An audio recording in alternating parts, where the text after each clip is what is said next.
সুন্দর প্রকৃতি দেখতে দেখতে আরও একটি গ্রাম ঘোরা হলো।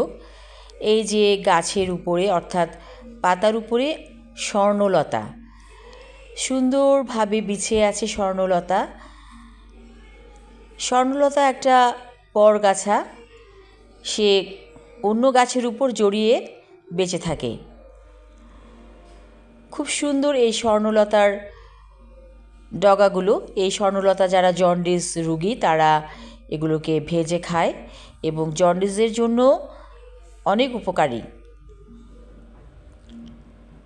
আমার কাছে গ্রাম দেখতে খুব ভালো লাগে। গ্রামের পথে যখন আমি একা একা হাঁটি তখন আমার নিজেকে একা মনে হয় না। এই যে গাছপালা প্রকৃতি সব কিছু মিলেমিশেই আমি থাকি। প্রকৃতির একটা নেপথ্য স্পন্দন যেন আমি শুনি। এই যে একটা সাউন্ড আকাশে বাতাসে আমি শুনছি, অপূর্ব সুন্দর এই সাউন্ড, ভালো লাগছে।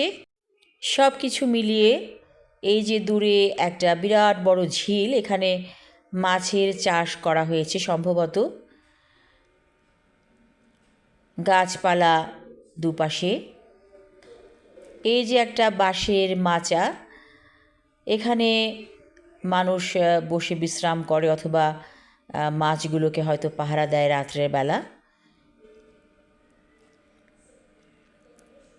আজকাল মাছের চাষ করে অনেক লাভবান হচ্ছে মানুষ, একটা লাভজনক বিজনেস বলা যায়। কিন্তু মাঝে মাঝে দেখা যায় যে মাছের পুকুরে শত্রুতা করে বিষ দিয়েছে এবং অনেক মাছ এতে মারা যায়।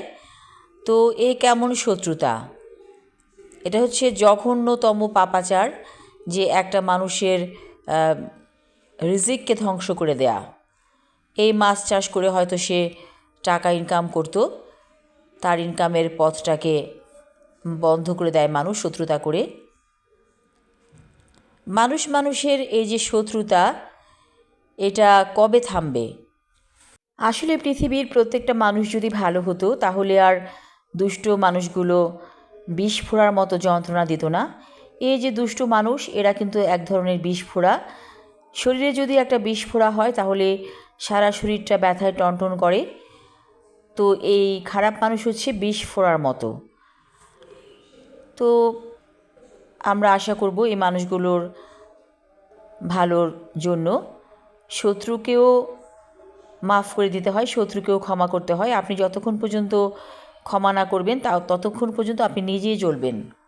শত্রুর সাথে বন্ধুত্বপূর্ণ আচরণ করলে একসময় সেই শত্রুও বন্ধুতে পরিণত হয়।